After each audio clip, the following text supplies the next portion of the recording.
perfect for me to have a little break. And now I will do a lot of studio jobs for whoever wants to have me on their album, just to have something to do, you know. So even in Norway, that has a very good welfare system and everything, there has never ever been such high amount of workless people, people without work. So that sucks. Hello, this is Progressive Room live from Greece, and today we host the amazing drummer of Leprous band, BAARD KOLSTAD. BAARD, we welcome you to our channel and directly start with our first question. What triggered you to start playing drums and who were considered to be your main influences? Yeah, thank you so much. I started to play when I was about 9 years old. Okay. In a local school brass band. My bigger sister played horn in the school brass band, and my father was kind of the parent organizer there. So that kind of, and I remember I heard, yeah, I was also always fascinated about rhythm and stuff like that. And I was introduced to stuff like CC Top and Dire Straits with Money for Nothing, and a little bit of Pink Floyd. So that was kind of my start. CC Top, Dire Straits, and Pink Floyd. That was just my father showing me stuff. Yeah, I thought the drum intro on Money for Nothing by Dire Straits, I thought that was the coolest thing ever. And then I quickly, I've never really been good at anything actually, but drums I really had a talent for early, and then I understood pretty quickly that I should continue doing this and try to be just evolve. Started a band, started school brass band, and went to music high school, and then I started on the music conservatory where I met the people of Round Point. Then the ball just started rolling, and I was always very, very obsessed that I wanted to be a professional musician. So, playing drums was your main priority since your young age?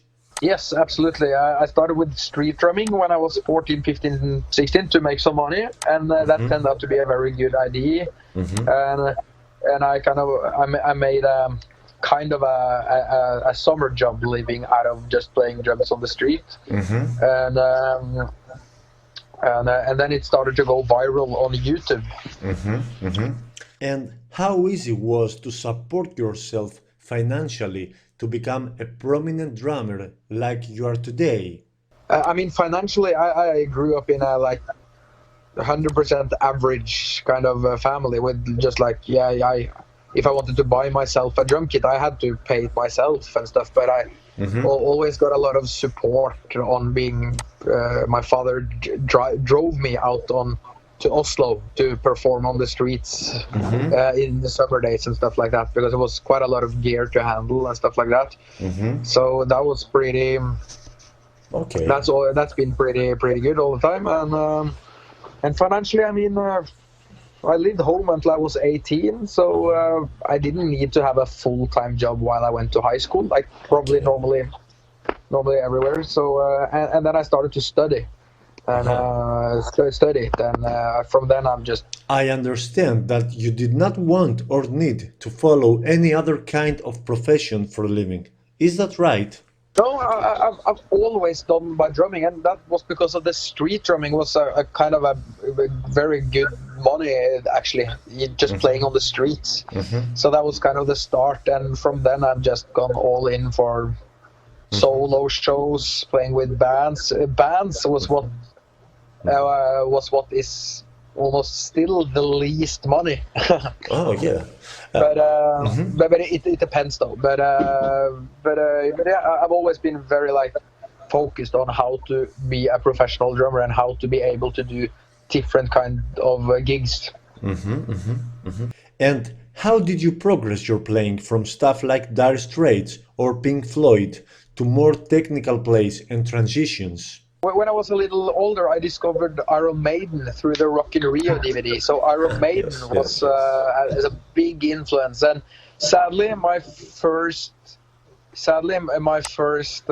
meeting with Metallica was Saint Anger. But I was 13 years old when that album was released, and and I got that CD by coincidence, and I thought that was cool enough. I mean, Santanger, but then I discovered more like Enter Sandman, Sad But True, and then Black Album stuff, and that was way cool for sure. But Nico McBrain was for sure a very, very good.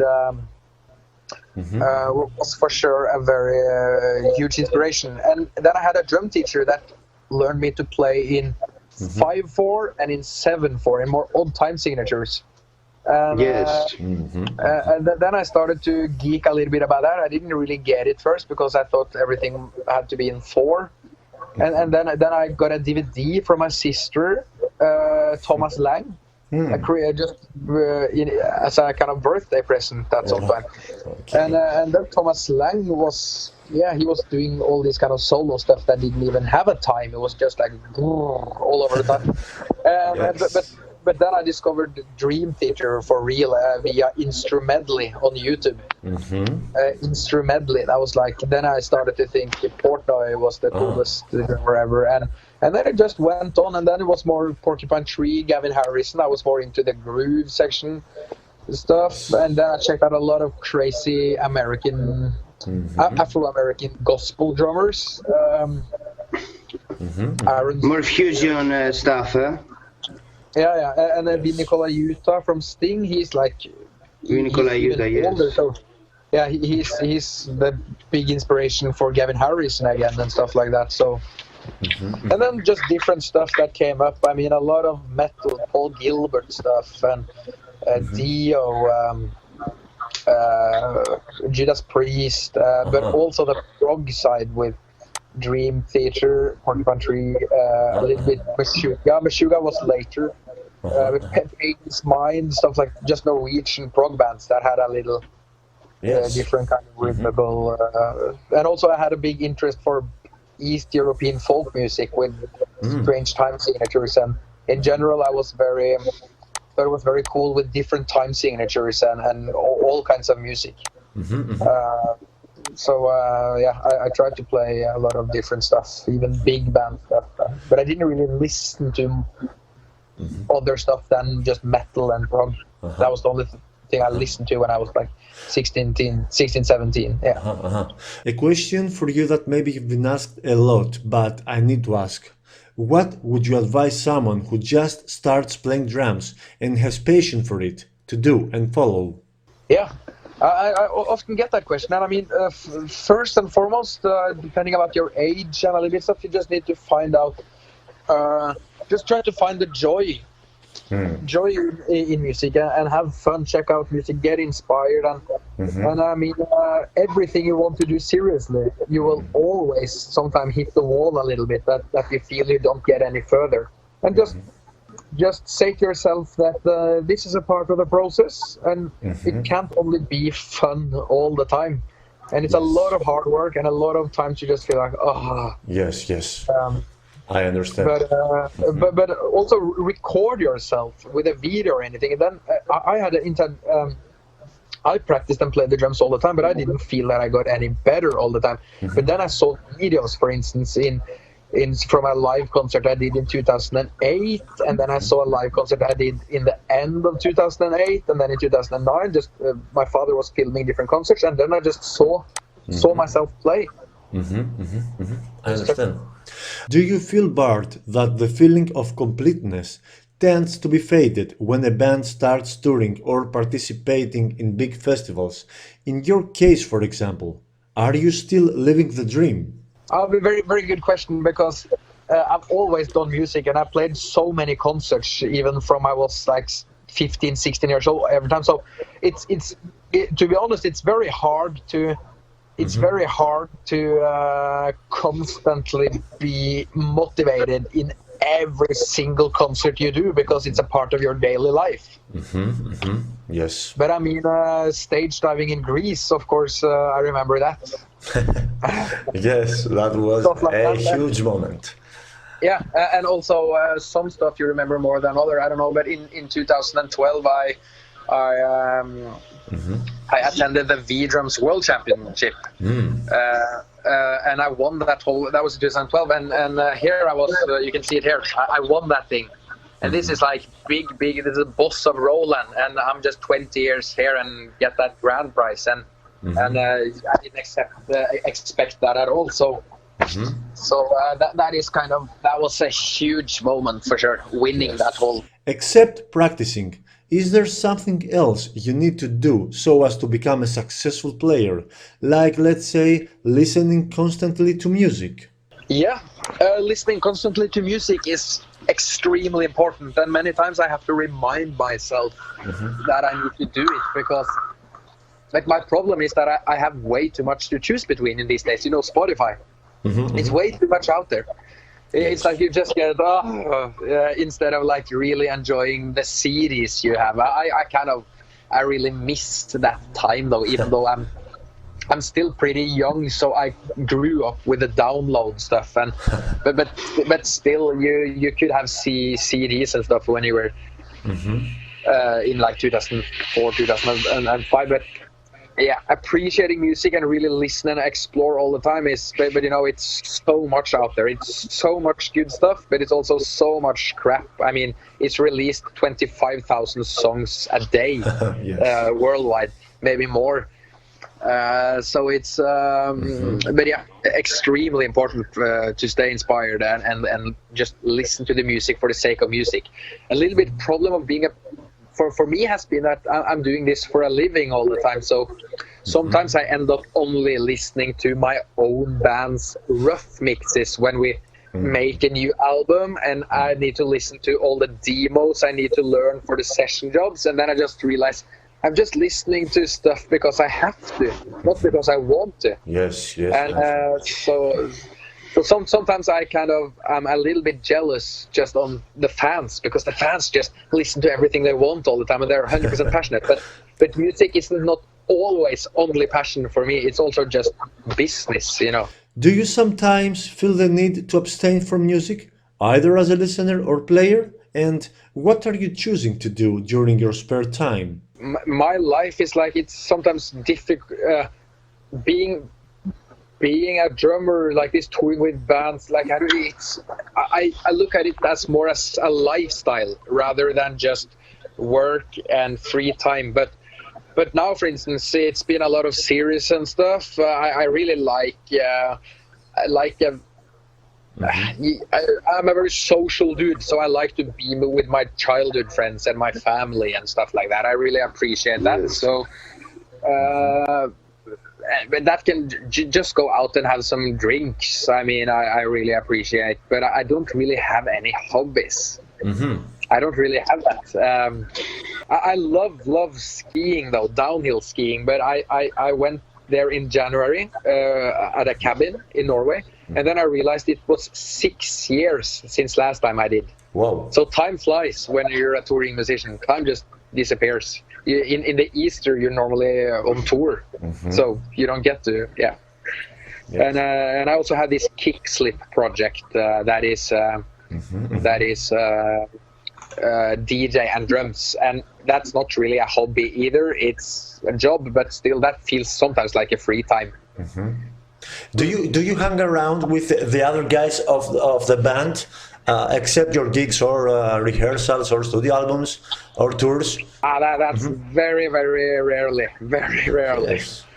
But that being said, earlier today I was with Tor, the guitar player. I've Yes. been with him the whole day today. But that was because we had to empty all the gear from the tour from my parents' house to his parents' house. Oh, okay. So that was, again, our job. So, yeah. So let's focus on your latest release, Pitfalls. Do you agree with me that this is your most completed work till now, BAARD? Oh, that's so hard to say, because I really felt that when we... Yeah, I think if I want to put on a record now to show to, let's say, just a musician friend that is not into Leprous at all, then I would definitely show this album. What are the most important changes that the listener will feel considering the style and the sound of your latest album compared to the previous ones? Please explain to us. I mean, the problem by judging your own music like that is that I've kind of been on the process the whole way to see how these songs change. So So it's sometimes difficult to jump out of your own box and try to listen, like, how does this actually sound for normal people and stuff like that. But I know now that it's a straighter album in many ways, but it's still, production-wise, it's a lot more low end, a lot more top. It's like it's a better mix, though, in my opinion, because it just sounds way more expensive somehow. But for some of that, feels overproduced. But the drum sound is really, really massive in many ways, and still acoustic, and that's what I really like. Were these changes or thoughts matured somehow in your mind long ago, or spontaneously emerged while making this record?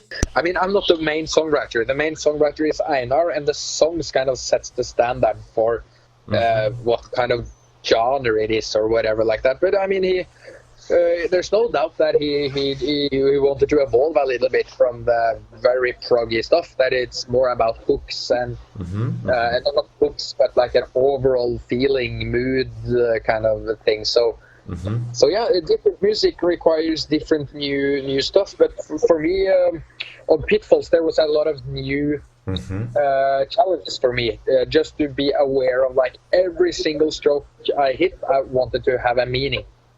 So for instance, for the first, I have done Congregation, Malina, and Pitfalls, and for the first time ever, we started to have like funky beats, like stuff like that, and to make that fit in a Leprous situation, that is very difficult. So that was a very cool challenge, to make that fit without being tacky or just strange. A lot of those rhythmical elements. So we watched you live in Athens, and we were amazed by the sound quality you achieved. A quality that helped to communicate your music even better to the crowd. How much work does this take to result such an excellent performance? I mean, sound-wise, it's of course important that stuff is arranged and everybody is very, very aware of what they play. No one just plays stuff in Leprous live without knowing 100% what they are doing. So it's all practiced a lot, rehearsed, and like working very much into details on sounds. And last but not least, we have a sound engineer at the front of house desk. That is just amazing. It's just extremely good. So that's probably a lot of the answer. Do you work alone or as a unit, and then, let's say, combine your ideas and plays to result your rehearsals? What is the procedure? Please explain to us. That's both, actually. We send stuff to each other. We have the demos. We send stuff. I can send videos of my drumming.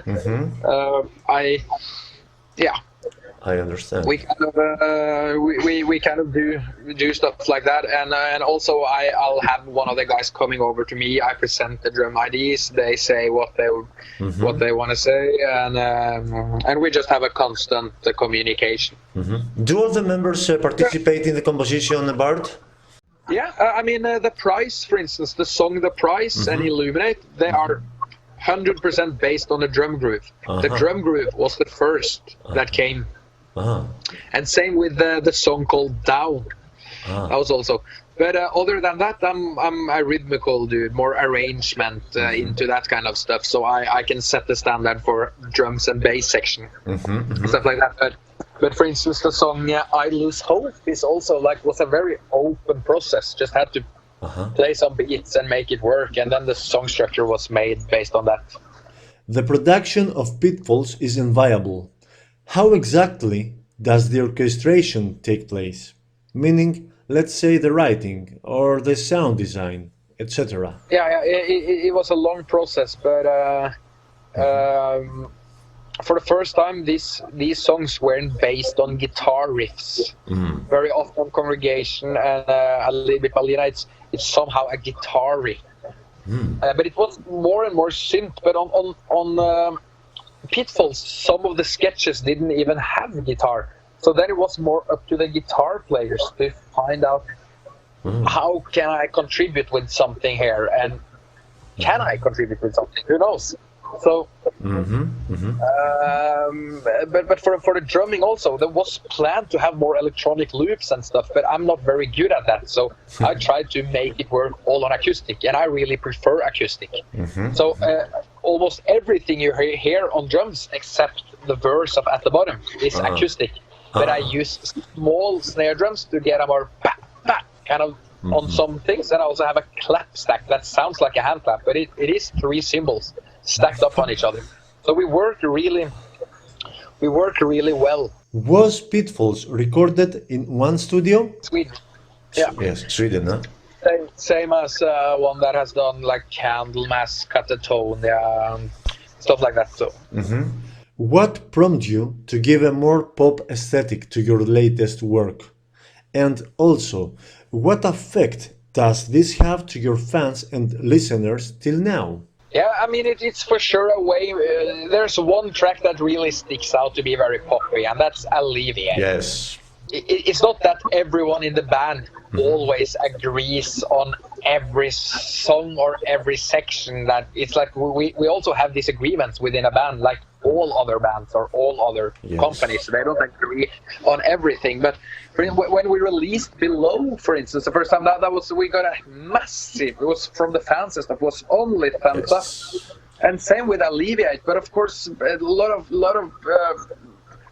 Even when we released From the Flame as the first single from Alina, even though it's in 13/8 time signature, people thought it was poppy. So there will always be people saying different stuff, and I mean the band have always evolved. Each album is pretty different, and you cannot expect from Leprous anymore to get the same album over and over again. It will be different kinds of music as well. What you can hear, it's of course Einar's voice. That's the same kind of, that's the same voice, but also his singing style changes. He's not doing any growling anymore, and then also other instruments. So it's very hard to say, but of course we get some haters and we get some fans that I was just fan by then, but yeah. Yes, but you feel like you progress. What should we expect next from Leprous? Yeah, it's going to be way more touring now. We need to tour way more with this album, and then there will be a new album sometime, but we don't know when yet. Have you write something? You have something? Not really for the album yet. Oh. Would you like to share something with your Greek fans? Maybe something we've missed to ask and need to be mentioned? I can say that we love playing in Greece. We really want to play in Thessaloniki as well next time we come to Greece. Not only Athens, but also Thessaloniki. And a farewell to the fans from you, BAARD. Thank you so much, guys. I appreciate the support, and all of you guys were on the show. This is BAARD from Leprous, and the coolest show on the whole tour was at Fest Club. So please come back when we come back to Greece, and hopefully we will play more cities in Greece than only Athens next time. So thank you so much, BAARD KOLSTAD, for your time to conduct this interview to the Progressive Room channel.